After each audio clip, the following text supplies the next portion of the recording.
This is your instructional video over your STAAR review. We will be looking at linear and quadratic functions.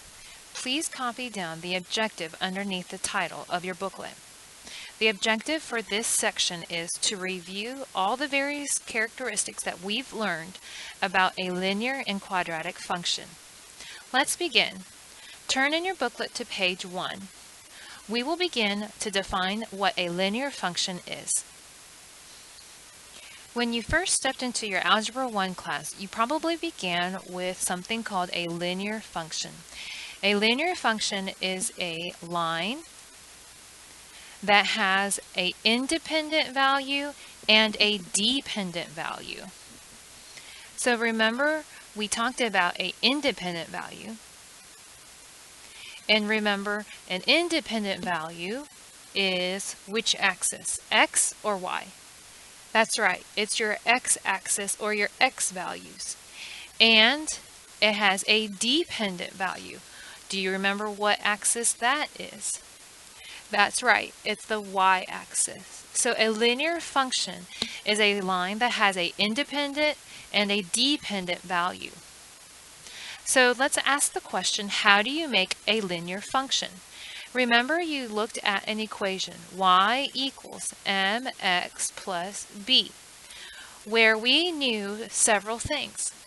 M is called the slope. This is how steep your line was. And you had the letter b. This is called the y-intercept. This was a point of where it crosses the y-axis. So remember, this is a point, and it's going to cross the y-axis.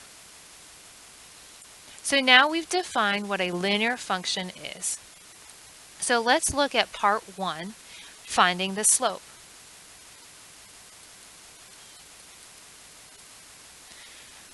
So step 1, to any linear function, you have to find the slope. Do you remember what slope means? That's right. It is how steep a line is. So it's the steepness of a straight line. So do you remember, how do you find the slope? That's right, you use a formula. So the formula we're going to be using, and it will also be on your formula chart, y2 minus y1 all over, that's a fraction bar, x2 minus x1. So let's look at two different examples and let's find the slope in these two examples. So in example 1, I have a linear function. It's a straight line. So now I need to find the slope. So let's first pick two easy points that I can find the location. So this point right here is pretty easy. This location is 2, 0. Let's find another easy point.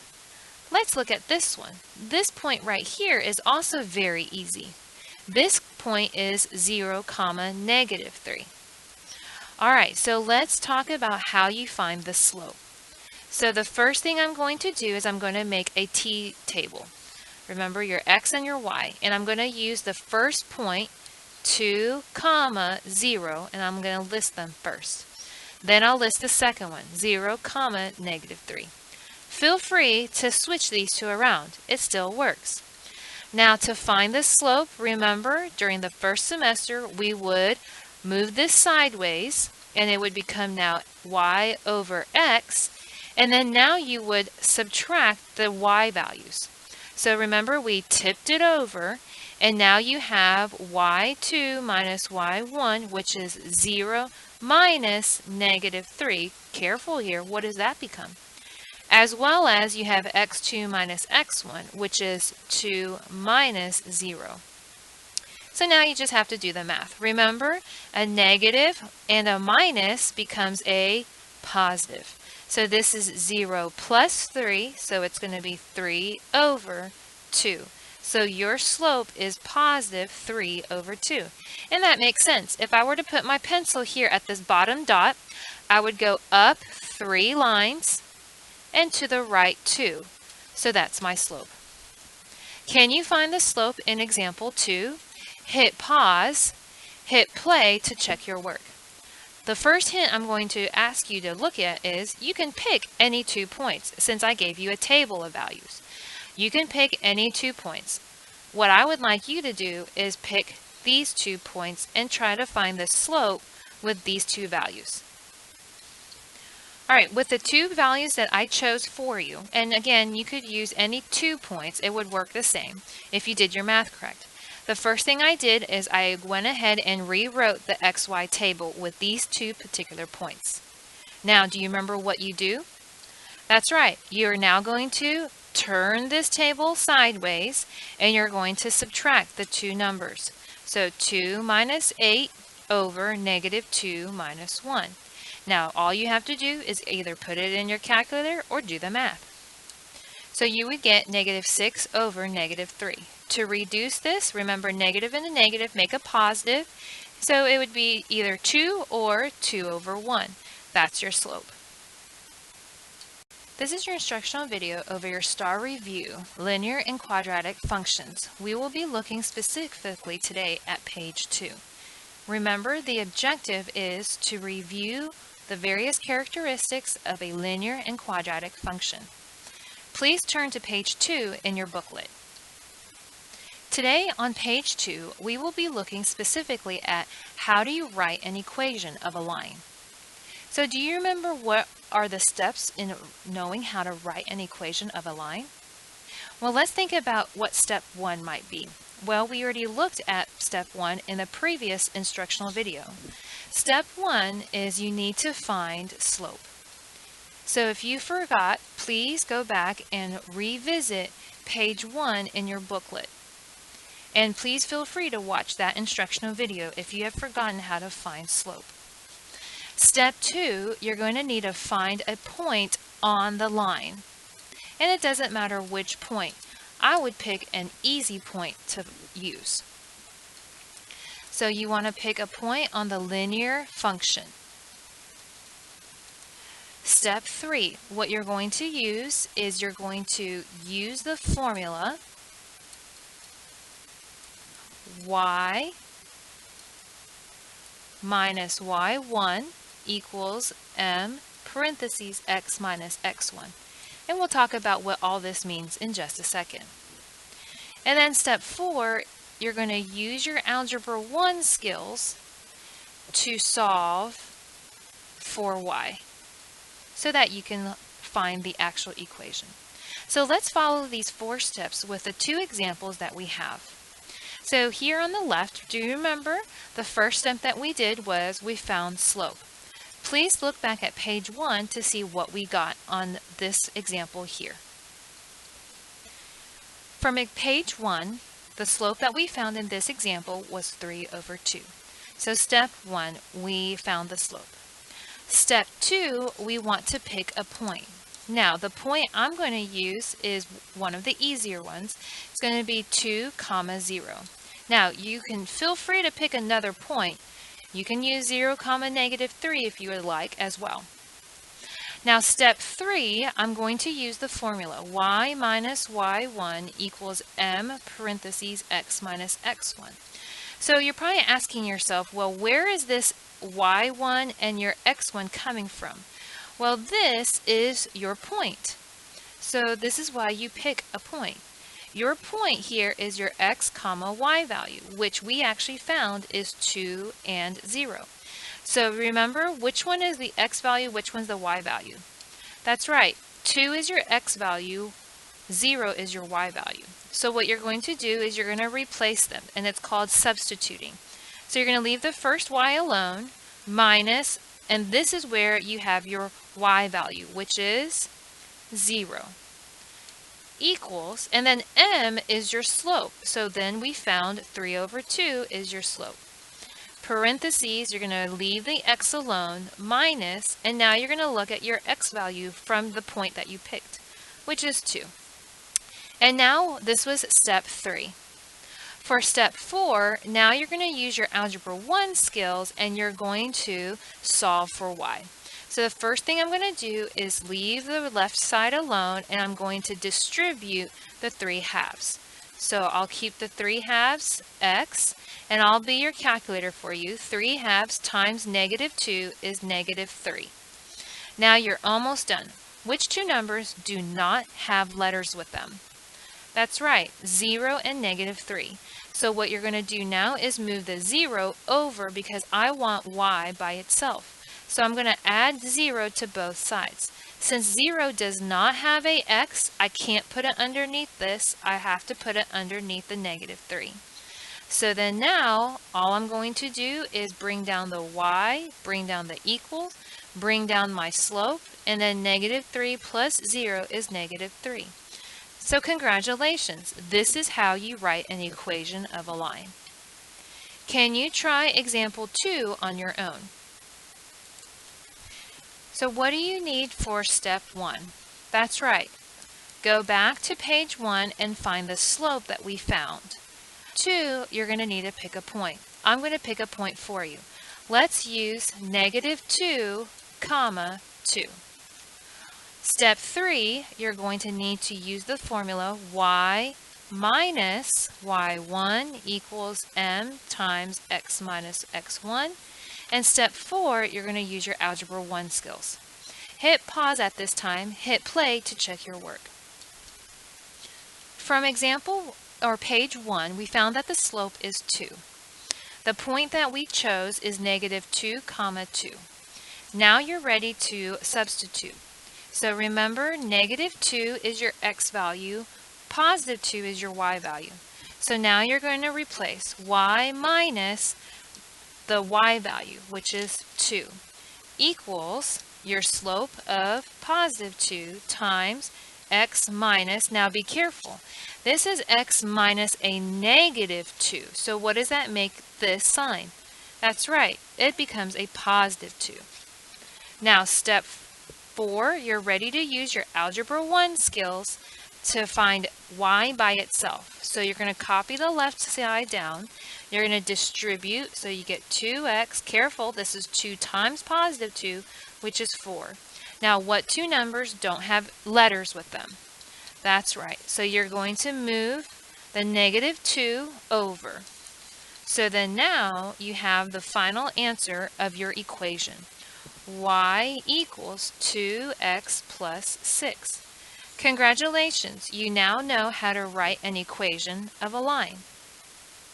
This is your instructional video over your STAAR review, linear and quadratic functions. We will be continuing in your booklet, page 3.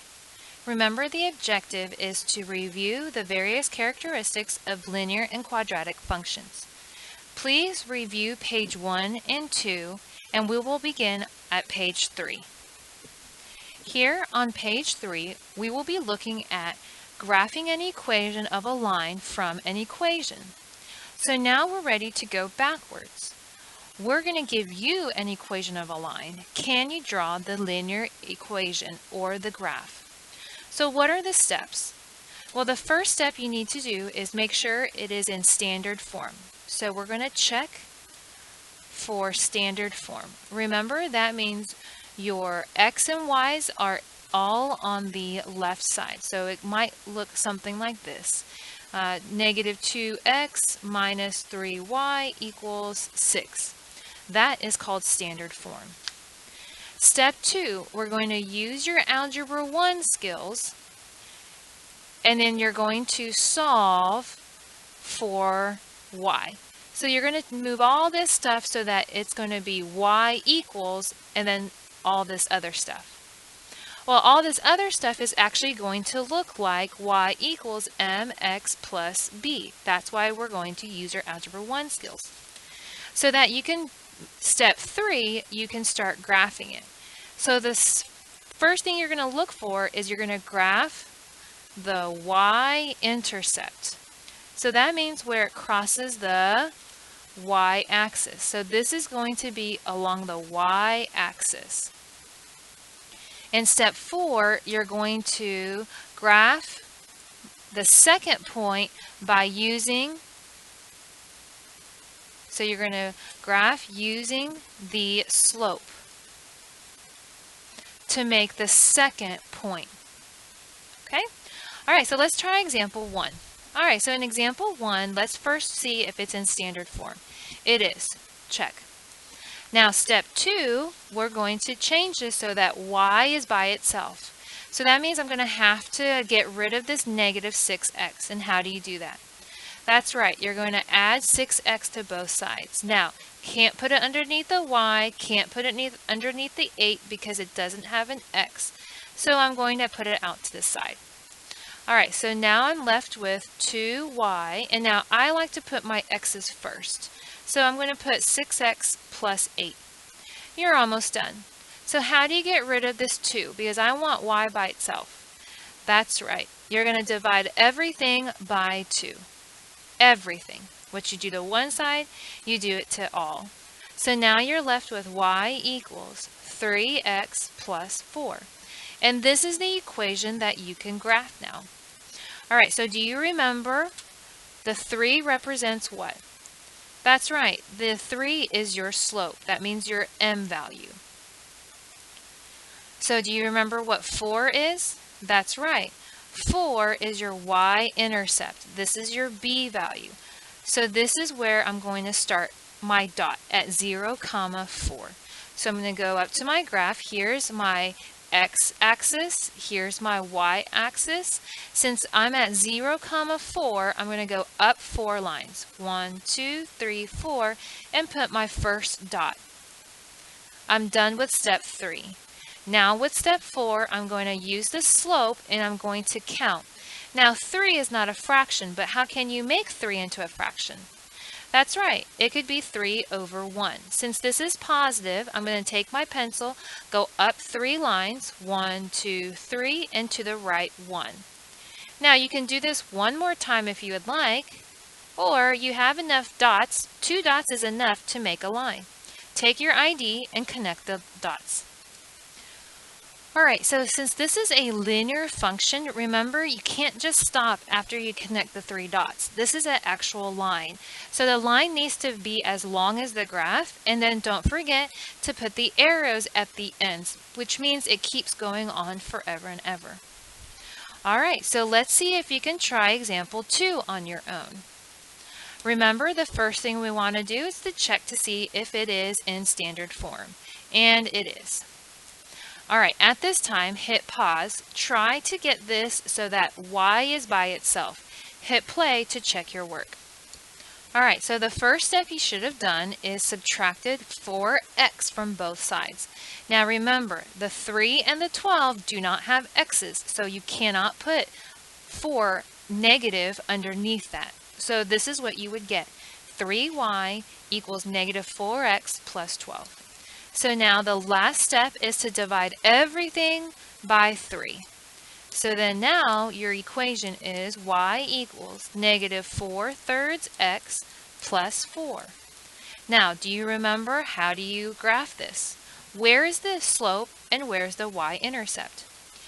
Is this what you came out with? The slope is negative 4/3 and the y-intercept is 0, 4.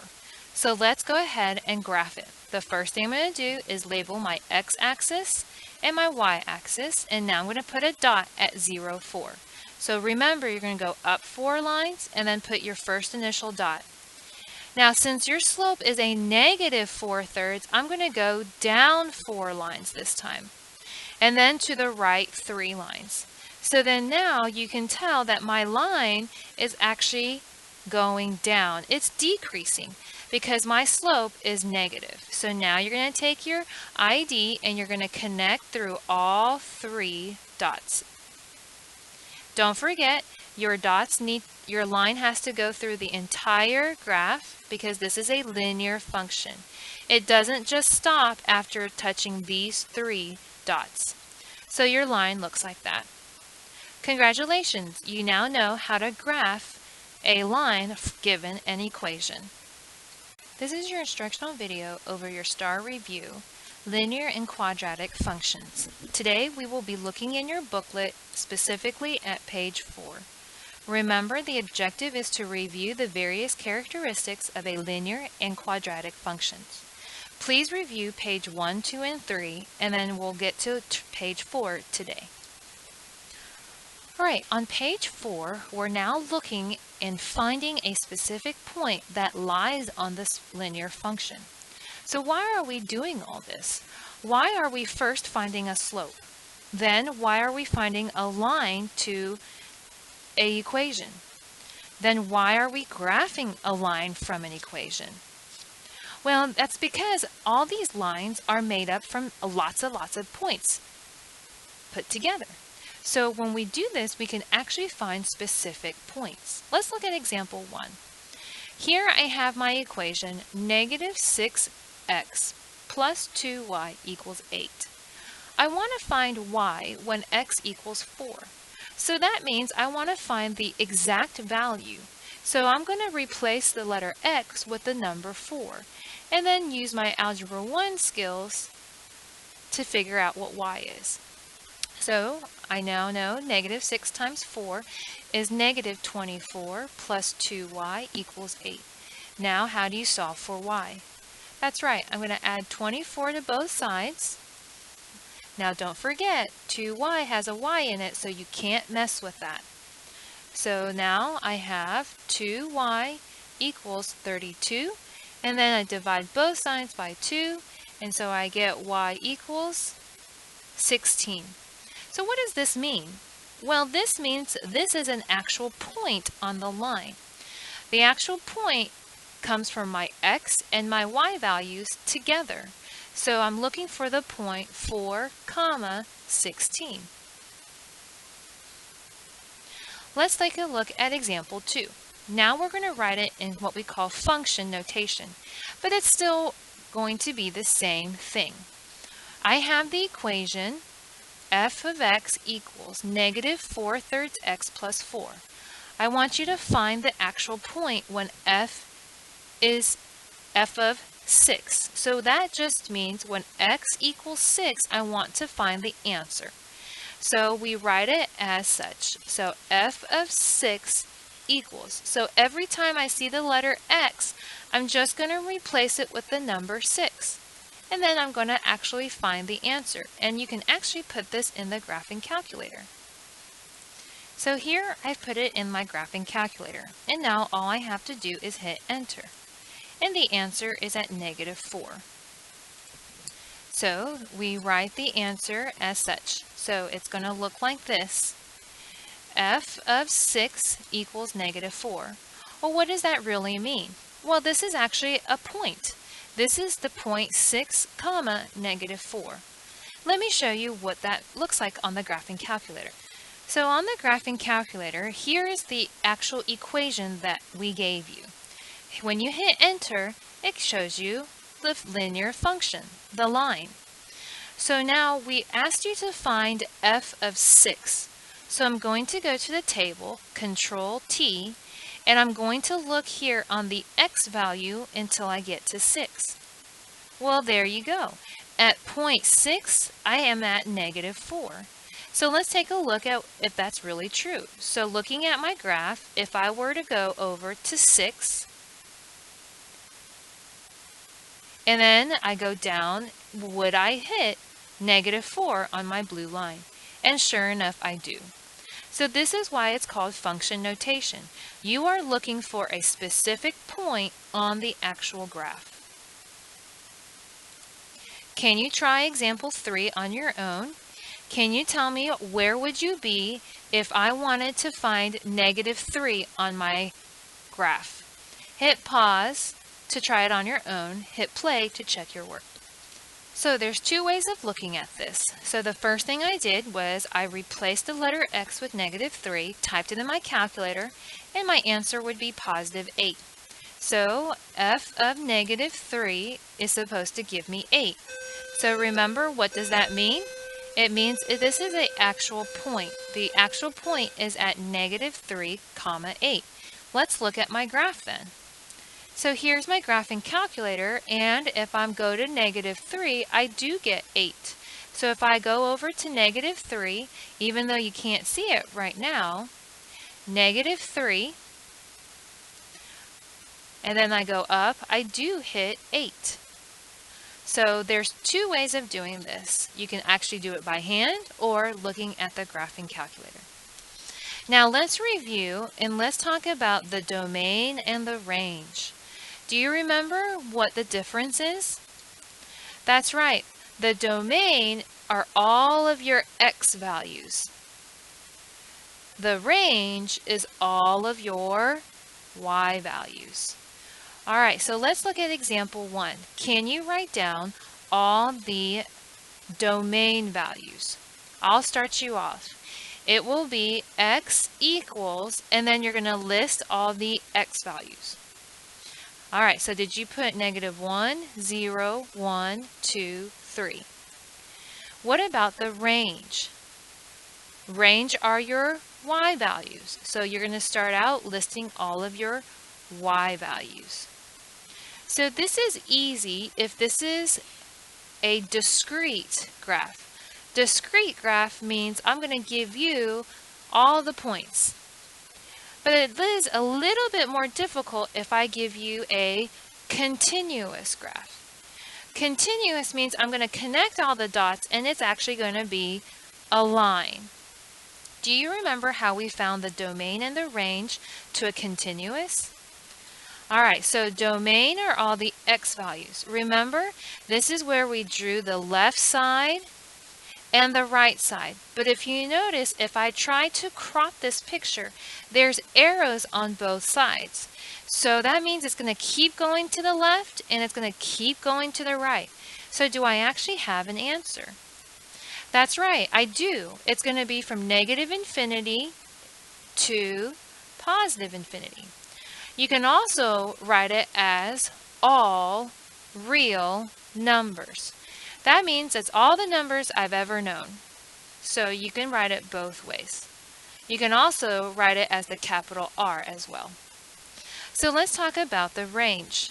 So the range is what we go up and down with. So we're going to look at the bottom of the graph, which again, there's another arrow, which means I keep going down. And I'm going to look at the top of the graph. But again, I have another arrow, which means I keep going up. So how do I write this? I write it very similarly. -infinity, but this time it's a y in the middle, to +infinity. And again, if you would like to write all real numbers, you can also, or you can write the big R. Congratulations! We now know how to find each specific point and also to find the domain and the range of a linear function. Hello, this is your instructional video over the STAAR review of linear and quadratic functions. This will concentrate on page 5. And your objective is to review the various characteristics of linear and quadratic functions. So let's begin. This section would deal with system of equations, and a system of equations is two or more equations.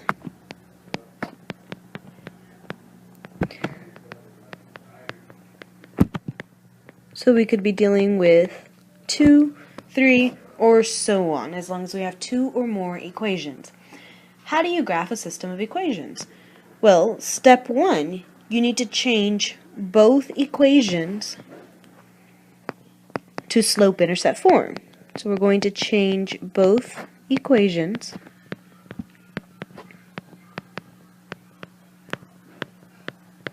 to slope-intercept form. And slope-intercept form is y equals mx plus b. So that will be our first step in solving a system.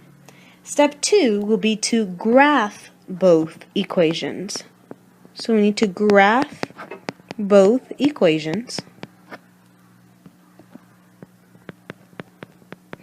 And remember back from page 3, if you need to review that, we learned how to solve for y equals mx plus b, and we learned how to graph by using the slope and the y-intercept. So we're going to use the slope and y-intercept.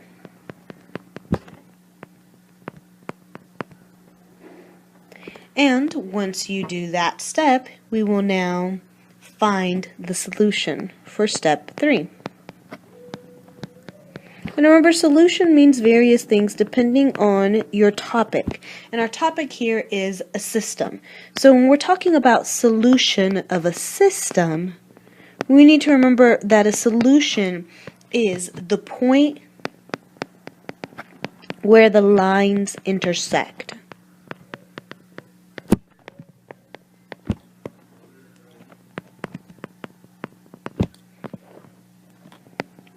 So in other words, on step 3, when we say find the solution, we're actually talking about finding the intersection of the lines. No matter how many lines we have, if we have 2 lines, 3 lines, we need to find where all of them intersect.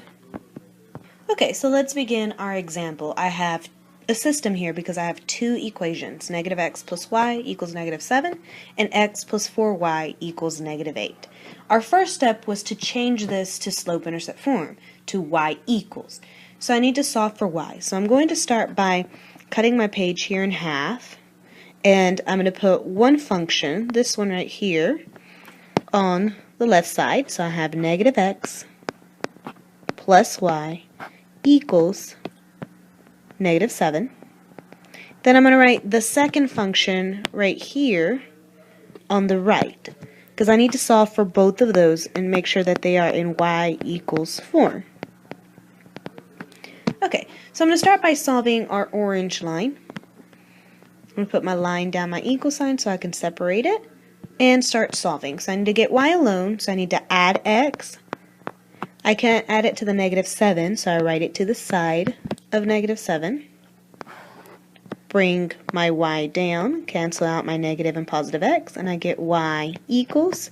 I like to put my x in the front so it looks like y equals mx plus b form, minus 7. So I have y equals x minus 7. This is now in slope-intercept form. So I'm now going to move over to my green line and put that one in slope-intercept form. So again, I'm going to put my line down my equal sign and solve by subtracting x to both sides of the equation. These cancel. Okay, so my x and my negative x cancel. I'm left with 4y equals negative x minus 8. I'm putting my x in the front so it can be in slope-intercept form. I'm now going to get rid of that 4 by dividing everything by 4. 4y divided by 4 is y equals, I have a negative 1 right there at the top, so that's a negative 1 over 4x, and negative 8 over 4 is a negative 2. Okay, so that was our first step, was to put it in y equals form. Now that I've done that, I'm ready to start graphing them. And remember, we have to use our slope and our y-intercept to graph this. So I'm going to start by using my identifying my slope and my y-intercept. So right here, that is my slope, my m, which in this case is a 1. And over here, negative 7 is my y-intercept, otherwise known as my b. You start with the y-intercept, so I'm going to plot negative 7 on the y-axis. 1, 2, 3, 4, 5, 6, 7, negative 7 down here. And now I'm going to use my slope, and my slope is rise 1 and run 1. We put that in a fraction, so I'm going to rise 1 and run 1 in the right direction. I'm going to continue that until I fill up my entire graph.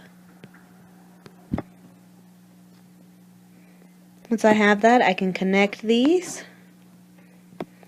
and I have my first line. Now, to graph my second line, let's take a look at that one.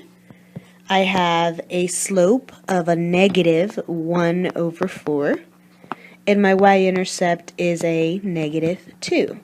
So that means I need to start at negative 2 on the y-axis.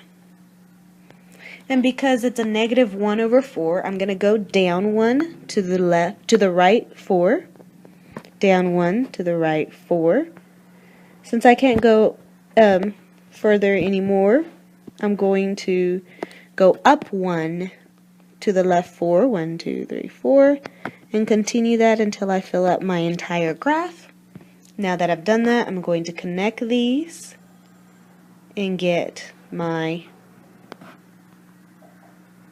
second equation.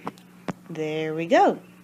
So that was our second step. Our last step was to find the solution. And remember that the solution of a system is the point where they intersect. So I'm going to write solution here. That was the whole basis of this, is to find the solution. And I'm looking for where they intersect. And they intersect right here, which is x first for your ordered pair, x and then y. So I have 1, 2, 3, 4. And down 1, 2, 3, so that's a -3. So my solution would be 4, -3. Alright, have a good day. Hello, this is your instructional video for the STAAR review of linear and quadratic functions. Remember that your objective is to review the various characteristics of linear and quadratic functions, and this video will concentrate on page 6. Page 6 will deal with linear inequalities. So let's begin by talking about the definition of a linear inequality. A linear inequality is the relation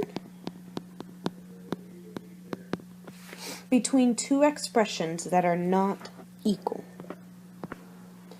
So, since these are not equal, we have to use something besides an equal sign. So our inequality signs consist of our less than sign,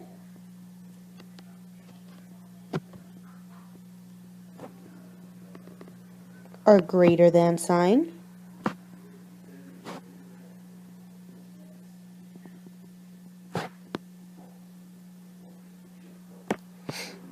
then we have our less than or equal to because it has the line underneath it, and greater than or equal to because it has the line underneath it. So now that we have our inequality signs, let's talk about how do we graph an inequality. So let's start with step 1, and step 1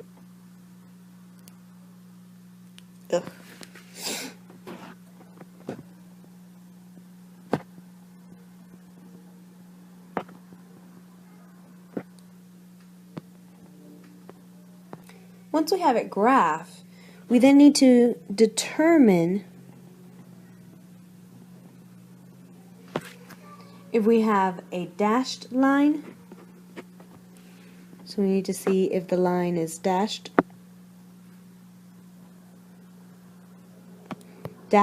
or solid. Dashed or solid. And if you should shade above or below the line. Okay, so let's review what we would need to look at to determine where we shade. So, first of all, if it's a line, if it's a dashed or solid line, dashed means not equal.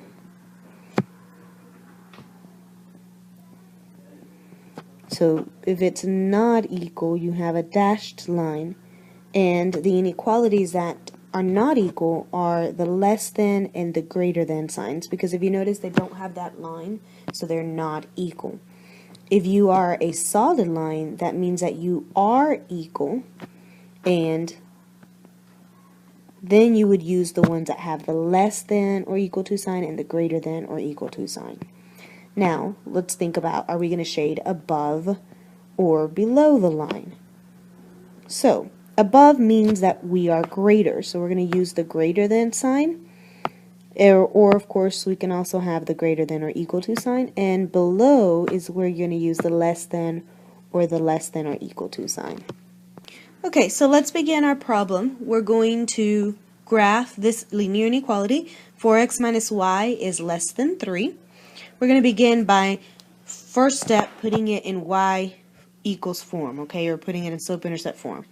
So I'm going to subtract 4x from both sides of the inequality, bring down this negative y, don't forget that that's a negative y, bring down the less than sign, And then I want x in front, so I'm going to put negative 4x in the front and then plus 3 in the back. I have a negative in front of this y here. I don't want to leave that there. I have to get rid of it. So that's a negative 1. So I'm going to divide by negative 1 to everything. And this is where we need to stop and think. I'm dividing by a negative. So this becomes a positive y. My sign flips. So now it becomes a greater than sign. And the negative 4 and a negative 1 is a positive 4x. 3 divided by negative 1 is minus 3. Okay, so this is going to be the function that I will be graphing. Gosh, Mom. Okay, so a little note that we need to remember here about our signs is that when you multiply or divide by a negative number,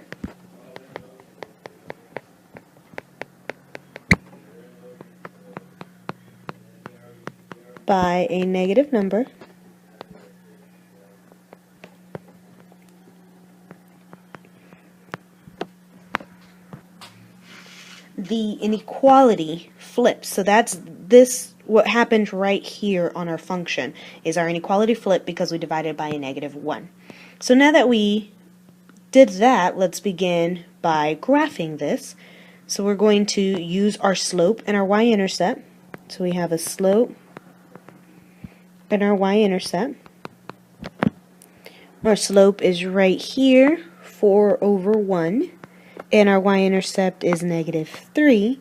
So we're going to start at negative 3 on the y-axis, and then we're going to use our slope, which is 4 over 1, to go up 4, 1, 2, 3, 4 over 1, 1, 2, 3, 4 over 1, until we fill up the entire graph. I'm also going to go down 4 over 1 in the right direction because this is a positive line. Now that I have my ordered pairs, I don't connect them just yet because remember, the next thing I need to do is to determine what kind of line I'm going to have and if it's going to be shaded above or below. So I need to look at my sign, what I ended with. So I ended with a greater than sign.